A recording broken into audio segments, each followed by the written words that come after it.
Well, hey there, everybody. I am just getting on to test our equipment and see what things look like. So, what we have done is we've added a couple of new things, a couple of new cameras, as well as a bonded Wi-Fi setup that we have in the truck, as well as on a new router.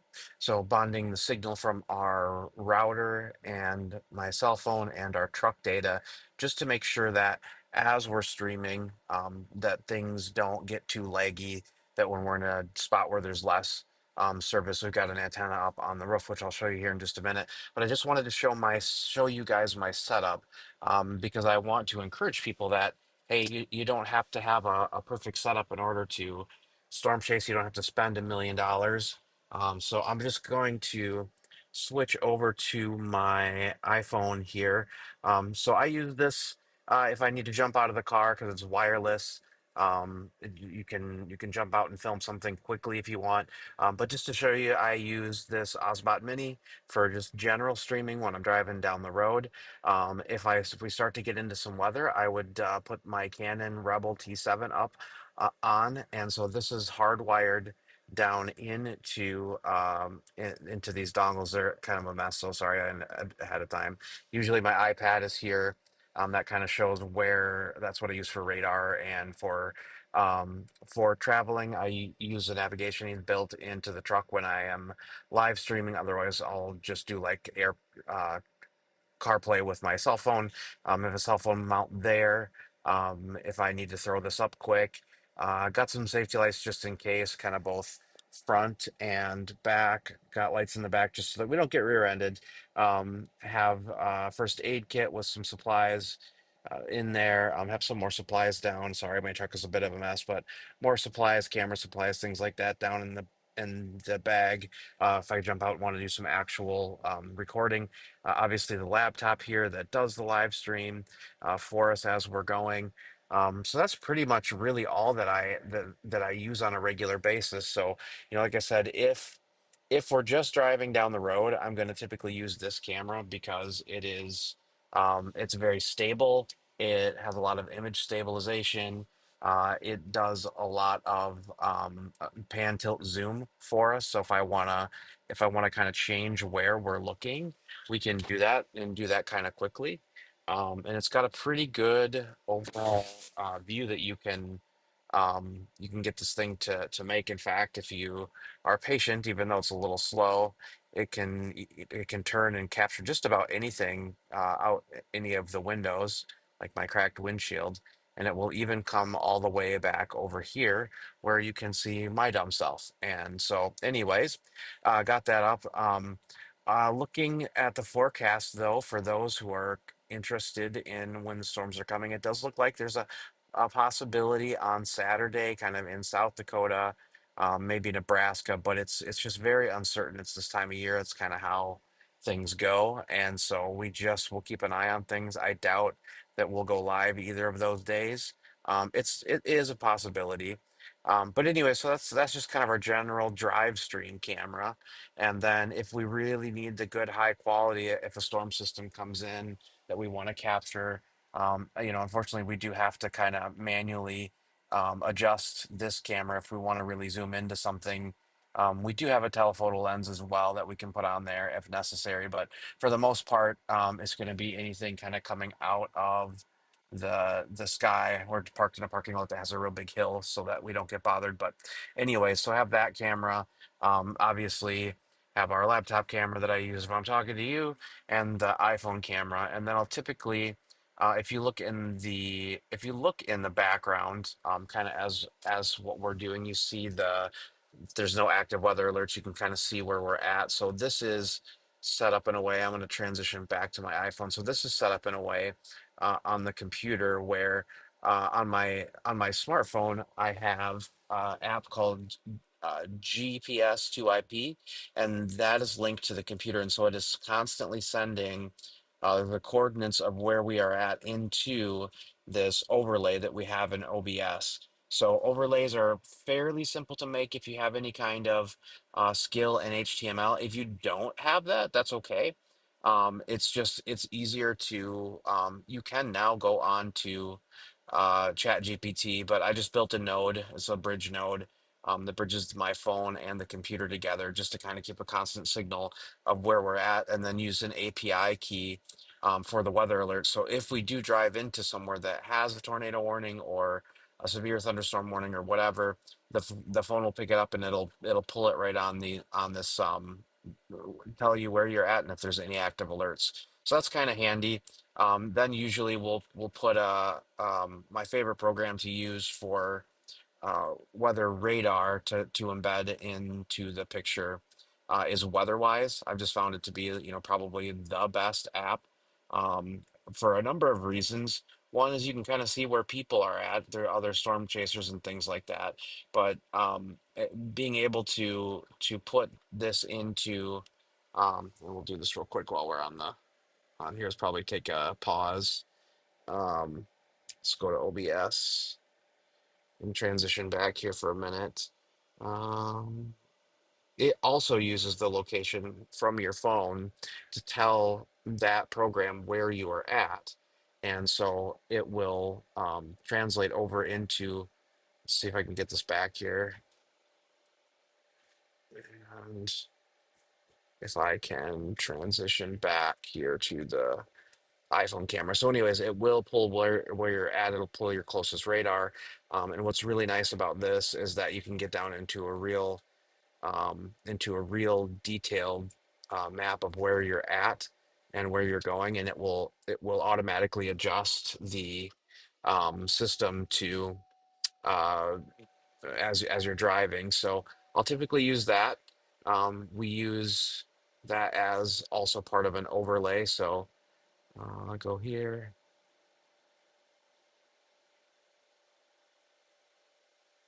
This will pull it up. Okay, yeah. So that pulls it up, and this will pull it into the overlay there. So we have that on this camera, on our just cruising camera, as well as we'll eventually put it into the Canon. But this is going to be for more things that are like really active and really need a more high quality, high definition. Otherwise, just cruising down the road, leaving it here. So this is all kind of part of, let's see here, I'm gonna have to pause this real quick because my phone likes to jump onto CarPlay as opposed to on the Storm Runner network, which is not good because we need all the bonded signal we can get when we're driving. Anyways, this is just kind of the basic setup. So you can do this. It is not impossible. It's not that hard. I think with all of the equipment that I have put in, I would say that I would say that honestly, probably maybe a $1,500 worth of equipment or less. So all that to say, you can do this. You need a little bit of technical skill. If you are out there and you're interested in how to do weather streaming and just don't know how to get it in code or just want to do some tweaks, this, that, or the next thing, just reach out to me in the comments. I will have my email, and we are working on a website right now to get that up and running, just to be able to deliver content, because there are things that we will take, from time to time um, to really um, just kind of fill in some of the gaps, I guess is what I would say. So, yeah, so that's just kind of how we do things. I'd love to help anybody that is wanting to get into this. Obviously, there are a lot of chasers out there. There are a lot of people that have a lot of money invested in their equipment and their content creators.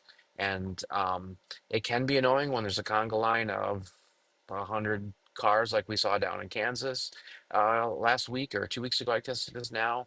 But really, these are people that are just out there trying to experience the weather, trying to get footage and create content that people will engage in. So, as frustrating as it can be, they're for the most part really good guys.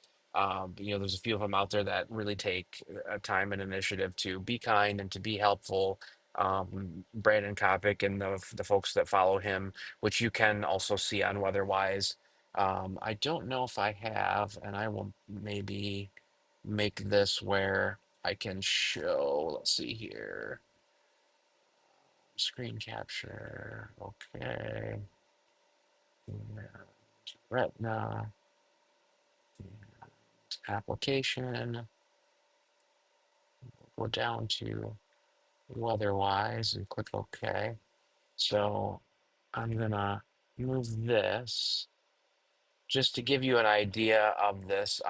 So they're kind of teamed up with Weatherwise. So as you look out, I don't think there's probably anybody chasing right now. But oh, here we got Brandon's actually driving down in. Let's see here. Montpelier, Ohio. I think he's a Toledoan.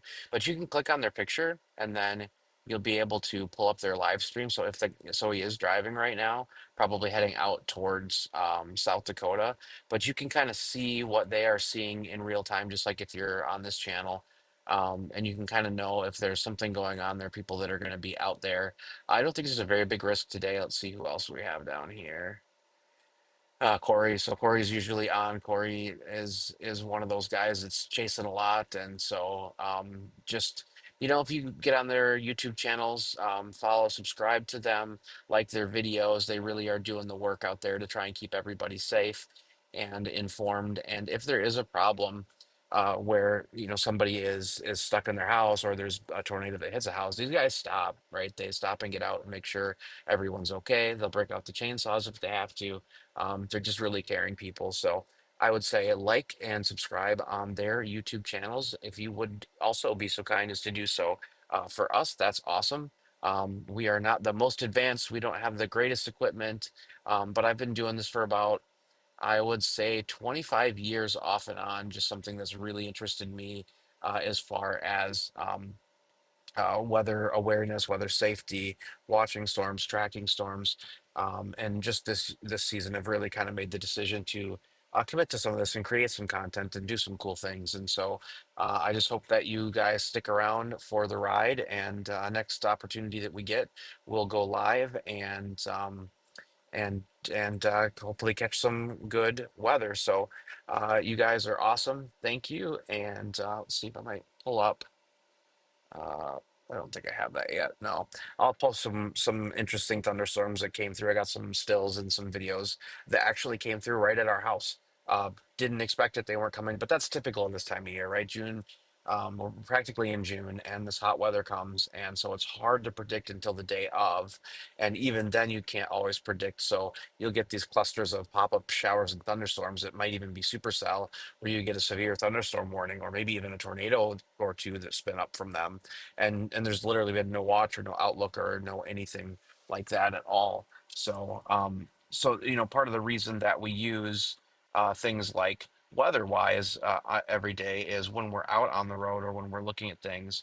They're going to be the first. It's going to be one of the places where you can go and click and find out. Okay, there's a mesoscale discussion about heavy rainfall potential, and it really gets into the nuts and bolts of things. This is all coming from the National Weather Service. And so, like, as they are talking about this, they may consider then issuing, they may consider issuing like a flash flood warning or et cetera. When it comes to severe, they'll usually talk about it. If we look over here, red flag warning, which means fire danger, pretty high out on the west there over in Arizona and New Mexico up into, let's see, where does this all go? Utah and Colorado.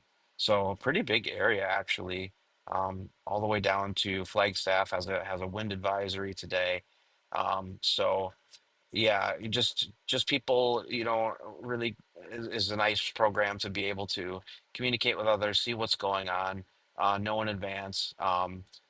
Interesting special weather statement here. One of the things that I'm watching is really interesting is out east, and they are actually potentially going to be getting some snow. So it'd be interesting to see what happens. This is just a coastal weather advisory, but I've seen some predictions for up here that there's a potential for some snowy weather. So that's really interesting this time of year. Keep an eye on that. I'll be interested to see what actually happens. and what the Weather Service has to say about that. So, anyways, um, let's see here. We got to get our new. Got to get our new. This is one of the things that I have to fight is with this camera likes to go to sleep oftentimes, and so then it gets real slow. So I have to adjust make some adjustments on some things, and I need to buy a dummy battery where basically what happens here. And I don't think that my iPhone will be able to. Let's see here. Yeah, that's just showing an old loop because I'm on the wrong. Let's see. We're gonna get rid of auto going on there and see if we can find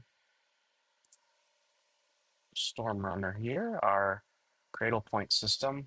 So the way that I run bonded internet is, like I said, it's between the um, it's between a router that has a Verizon a Verizon for it. I'm trying to stop this from joining this. Here we go. Maybe it'll let me do it.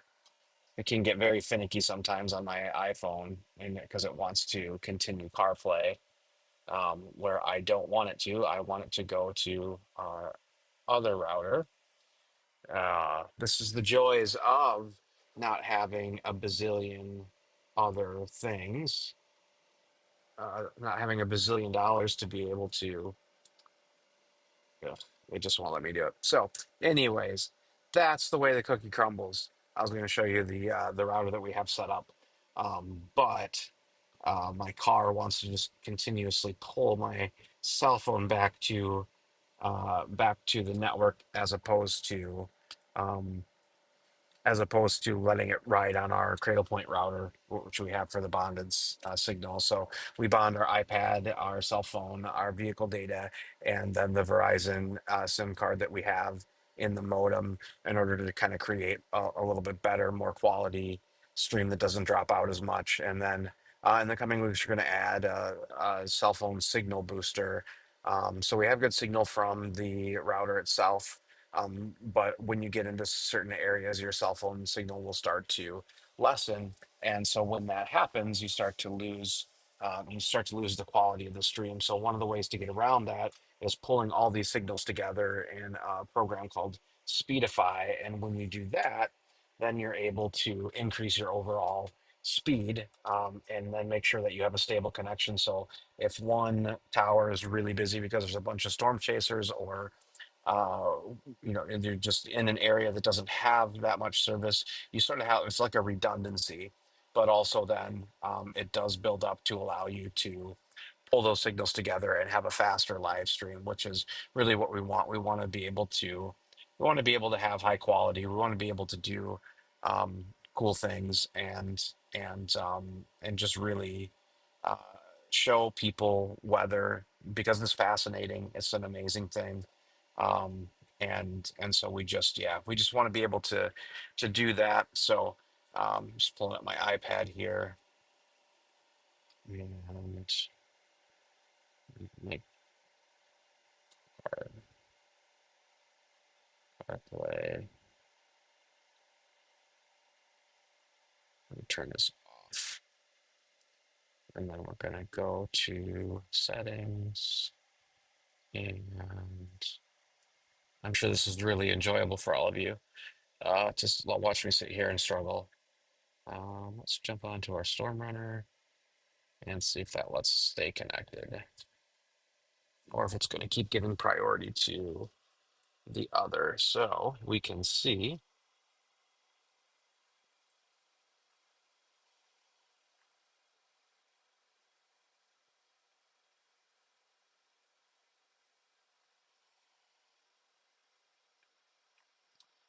it's not letting me do it.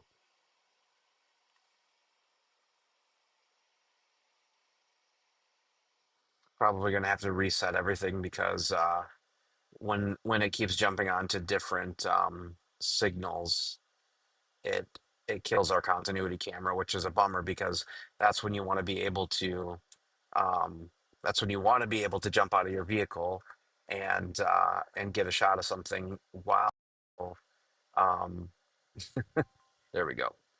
Let's see here. Okay.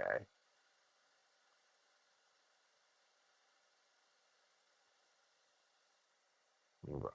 All right. Okay, so kind of going back to that. So, anyways, now just kind of showing like where we have things set up here, and sort of what we're using. When I'm using my iPad for looking at radar data, I'm using a program called Radar Scope, and looks like our overlay is freezing up here. We're not able to. There we go. And it's going to catch up to us eventually. There we go. Anyways, so I use this program, Radar Scope, to kind of look at storms in certain areas, because you can have a side by side between reflectivity and velocity. Really gives you a good idea of what's going on. You get to select which radar you want to use to look at these storms. So we'll use this one here because it's a little bit higher to the north. You get a good view. We can use the radar that's right there, although velocities and stuff get a little muddy when you're that close to a radar. But as you use these radars, you can kind of see these different storms, zoom in, really good detail for the most part, and kind of know what's going on. It's a little complicated if you need to be changing, your tilts and things like that. But just going back here, this is kind of home base for us. Um, anyway, so that's what I use for there. And then the last thing to show you is what we use. So obviously this is bonded in with the Wi-Fi, and then just going to come back here and show you we have this new addition, which is our Cradlepoint router that we have set up, and then just ran an antenna up to the roof here, and then we'll add our booster. This is our antenna for the vehicle data, but sorry about the craziness here. Hopefully this will reconnect and show. There we go. All right, so we're going to go back to this transition here. So that's the long and the short of it. Sometimes the iPhone connection is not super solid. So yeah, anyways, that is what we have to get going. And this is something that you could probably set up if you have a laptop and an iPad, maybe a decent webcam, or like a live 360 camera. They have some really neat things for streaming. And then if you want this more high definition, consider like a DSLR that has a battery supply that taps into it. They do make them. They slide in the battery port, and then they have a USB-C connector, and you can keep that in your charging ecosystem. I'm lucky in the sense that the vehicle that I have has its own inverter, but you can purchase an inverter for your cigarette lighter adapter, that will be able to power your devices, keeping them charged, because you do lose battery very fast when you're using programs like WeatherWise and Radar Scope and this bonded internet system. It will pull your power down on your laptop and your iPad and your phone very quickly. So that's just kind of how we have our setup. I don't think there's a right way. I don't think there's a wrong way. I think it's all good if you are enjoying what you're doing. I think having multiple cameras where you can get multiple views. So like a mounted iPhone, which we would have here, our Canon, which we have for high def, and then just sort of our general streaming camera that we have there for viewing. So, anyways, that's how we have things set up. It's not really that much, and even if you can't set that up and you just enjoy weather, just get out there, just experience it, make some friends that are chasers. Everybody communicates on X usually, and on YouTube, of course. So as we continue to upgrade, we'll keep you updated, and hopefully, in the near future, the storms will return, and we'll be able to have something good and solid to chase. Because right now, there's just a whole lot of nothing, and that's a bummer. But anyways, peace. Appreciate you guys. Praying for safety for everyone that's watching. Praying for provision. Praying for your families, and blessings to you all.